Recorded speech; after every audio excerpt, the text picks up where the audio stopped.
আসসালামু আলাইকুম সুপ্রিয় শিক্ষার্থী বন্ধুরা, আজকে আমরা ম্যাথমেটিক্স 1 থেকে পঞ্চম অধ্যায়ে বিন্যাস সম্পর্কে জানবো। তো বিন্যাস বা পারমুটেশন সম্পর্কে আজকে আমরা বেসিক ক্লাস করব। তো বেসিক ক্লাসে প্রথমে আমরা জানবো যে বিন্যাস কি। বিন্যাস হচ্ছে কতগুলো নির্দিষ্ট জিনিস থেকে কয়েকটি বা সব কয়টিকে প্রত্যেকবার নিয়ে যত প্রকার সাজানো যায় তাদের প্রত্যেকটিকে এক একটি বিন্যাস বলে। অর্থাৎ বিন্যাস হচ্ছে যে কতগুলো এলোমেলো জিনিসকে সুন্দরভাবে সাজানোর একটা পদ্ধতি বা প্রক্রিয়া। বিন্যাসের মাধ্যমে আমরা মাত্র 0 থেকে 9 অর্থাৎ 10টি ডিজিট ব্যবহার করে কোটি কোটি সংখ্যা আমরা কিন্তু বের করতে পারি বা সাজাতে পারি। অর্থাৎ এই 0 থেকে 9 কে আমরা এমন ভাবে সাজাবো যে এখান থেকে অনেকগুলো সংখ্যা বের করা যাবে।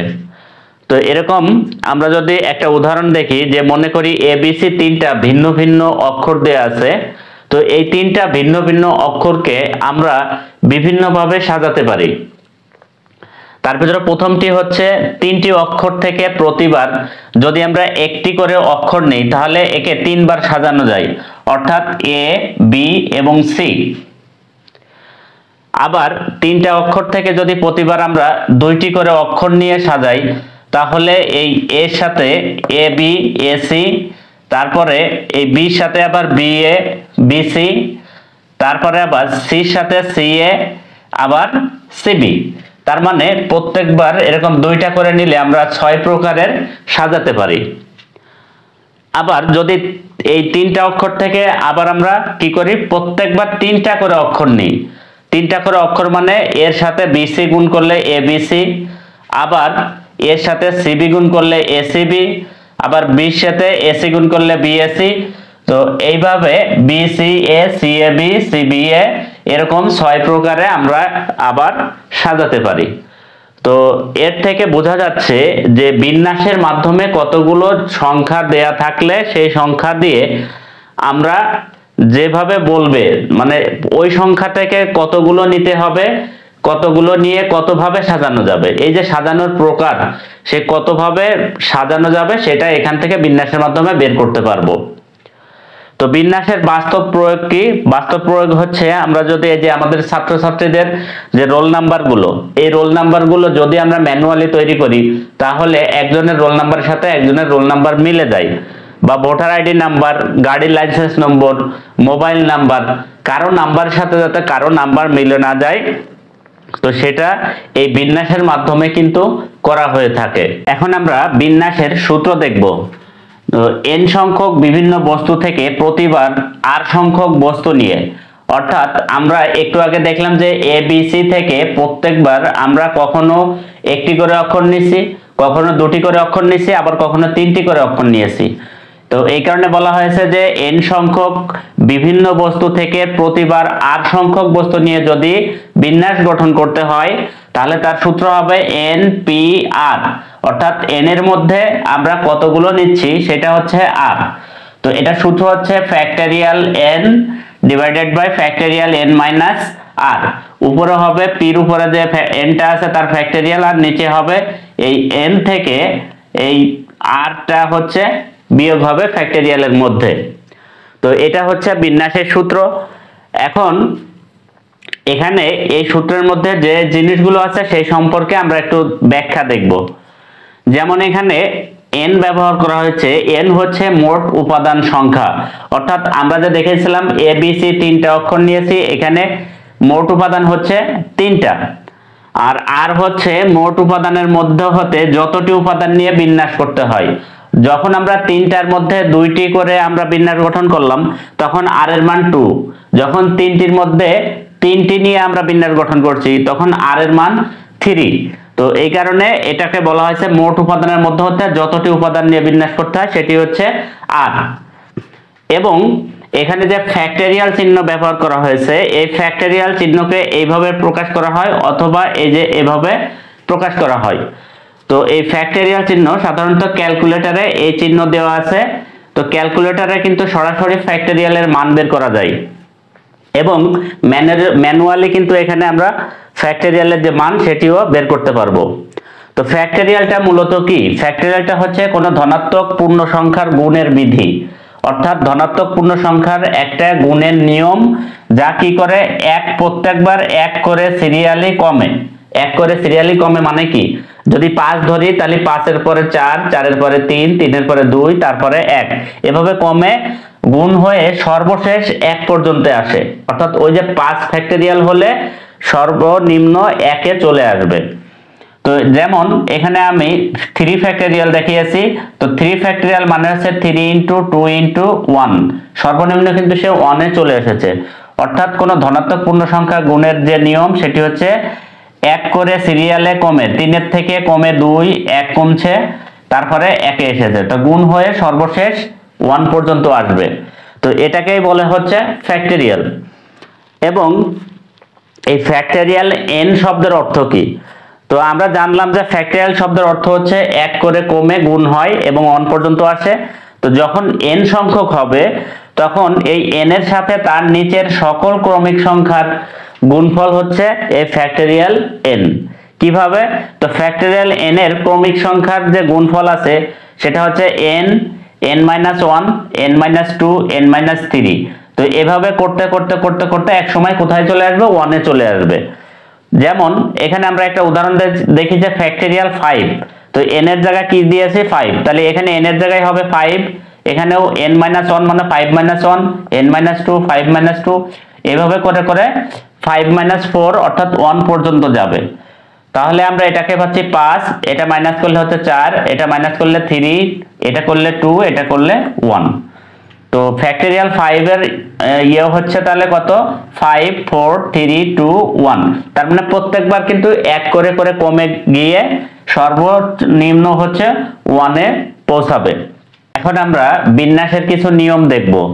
যেমন প্রথম যে নিয়মটি, একই রকম কয়েকটি উপাদান থাকলে তার বিন্যাস কিভাবে হবে। এখানে ঢাকা একটি শব্দ DHAKA। তো একই রকম যদি কয়েকটা উপাদান থাকে, যেমন এখানে এ আছে একই রকম 2টা, তো সেক্ষেত্রে বিন্যাস করতে হলে প্রথমে আমরা লিখে নিব যে মোট বর্ণ কয়টি। তাহলে এখানে মোট অক্ষর বা বর্ণ, মোট বর্ণ আছে হচ্ছে 1, 2, 3, 4, 5টি। আর একই রকম যে কয়টা থাকবে সেইগুলোকে আলাদা আলাদা লিখতে হবে। তাহলে এ আছে 2টি। তো বিন্যাস সংখ্যা হবে তাহলে এখানে এই 5টি হচ্ছে মোট বর্ণ, তাহলে উপরে হচ্ছে ফ্যাক্টরিয়াল 5 হবে, আর নিচেই হবে যে এখানে আছে 2 অর্থাৎ ফ্যাক্টরিয়াল 2। তো এখানে যদি একই রকম আরো 2টা থাকতো, ঢাকার সাথে এর জায়গা যদি এ বাদেও আরো 2টা ই থাকতো, তাহলে সেই 2টা ই নিয়ে তাহলে আরেকবার ফ্যাক্টরিয়াল 2 নিচে দিতে হতো। অর্থাৎ যতবার ডাবল সংখ্যা বা রিপিট সংখ্যা থাকবে ততবার নিচে ফ্যাক্টরিয়াল আকারে বসবে। এখানে একবার 2টা রিপিট আছে, এই কারণেই একবার ফ্যাক্টরিয়াল 2 বসেছে। তো এভাবে কিন্তু ফ্যাক্টরিয়াল নির্ণয় করতে হয়। এখন আমরা ক্যালকুলেটরের সাহায্যে কিভাবে এই ফ্যাক্টরিয়াল 5 বাই ফ্যাক্টরিয়াল 2 এর মান বের করব সেটি দেখব। যে কোনো ফ্যাক্টরিয়ালের মান বের করতে হলে প্রথমেই ফ্যাক্টরিয়াল চিহ্ন দেওয়ার আগে প্রথমে সংখ্যাটি উঠাতে হবে।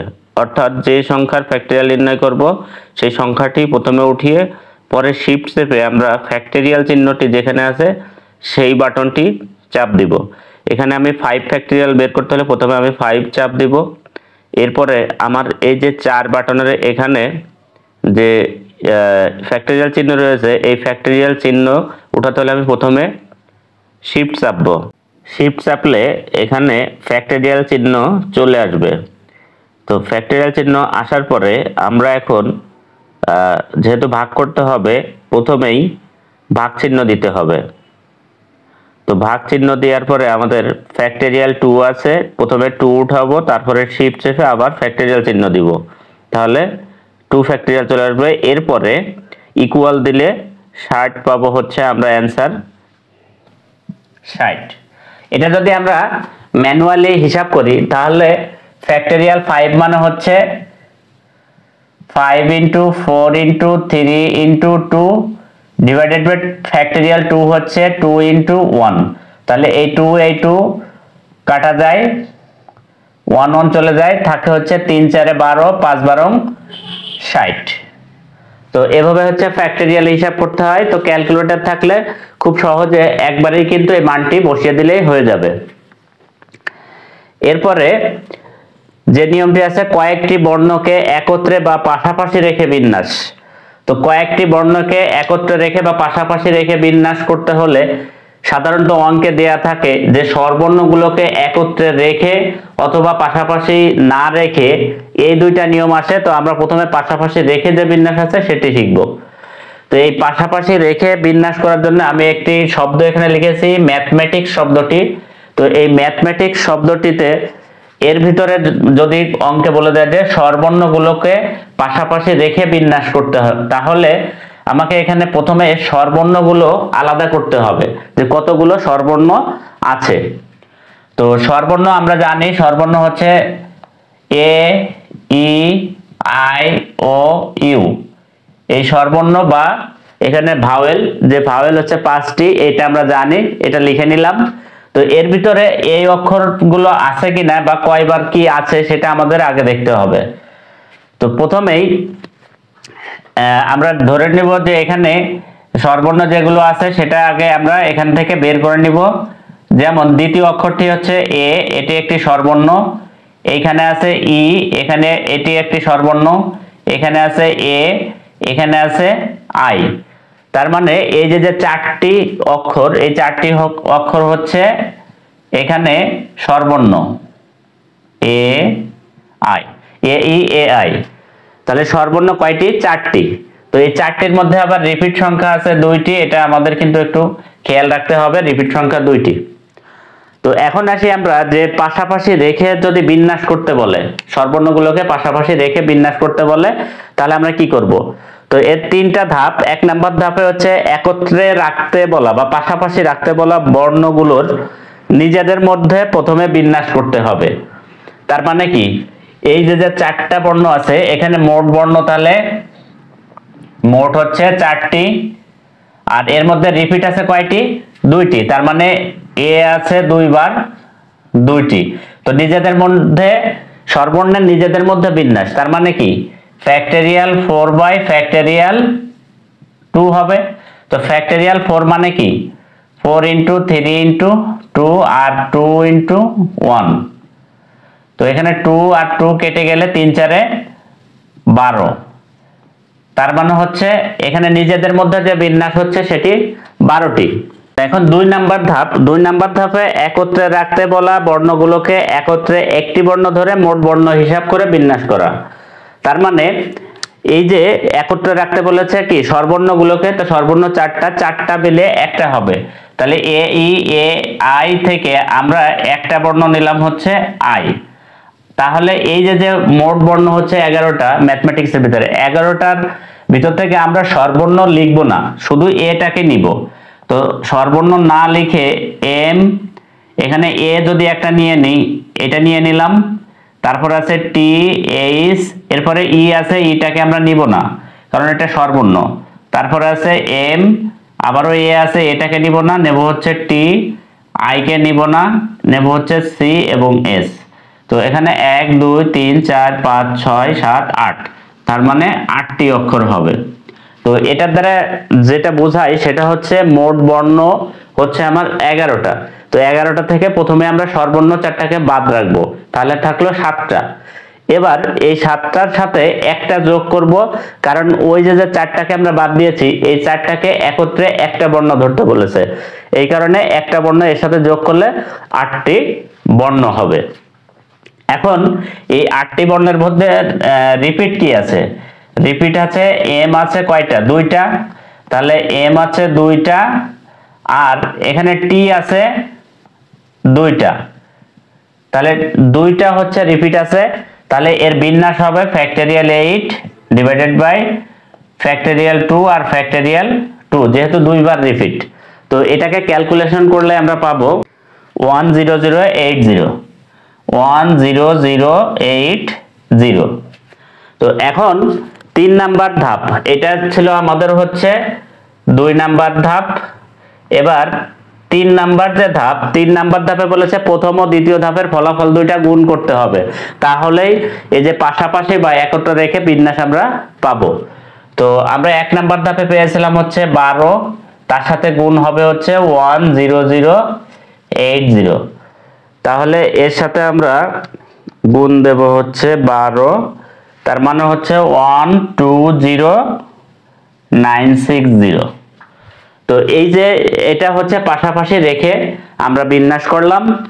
এখন যে পরেরটা যেটা আছে পাশাপাশি না রেখে বিন্যাস, তো প্রথমে আমরা বলে রাখি যে এইটার পাশাপাশি না রেখে বিন্যাস করতে হলেও এই পাশাপাশি রেখে বিন্যাসটা করতে হয়, কারণ সরাসরি পাশাপাশি না রেখে বিন্যাসের কোনো সূত্র নেই।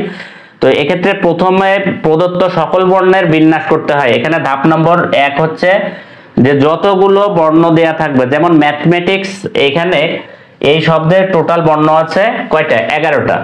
তাহলে হবে ফ্যাক্টরিয়াল 11 ডিভাইডেড বাই রিপিট সংখ্যা কয়টা আছে? রিপিট এখানে এম আছে কয়টা? এম আছে 2টা। তাহলে আমরা এখানে লিখি যে এম আছে 2টা, তারপরে এখানে এ আছে 2টা, তারপরে টি আছে 2টা। তাহলে 3 বার 2টা 2টা করে আছে, তো তার মানে এখানে ফ্যাক্টরিয়াল 2 ফ্যাক্টরিয়াল 2 ফ্যাক্টরিয়াল 2। তো এটা হচ্ছে আমাদের তাহলে কি হবে যে 1 নাম্বার ধাপে বলেছে প্রদত্ত সকল বর্ণের বিন্যাস, তো এই বিন্যাসের মান হবে হচ্ছে,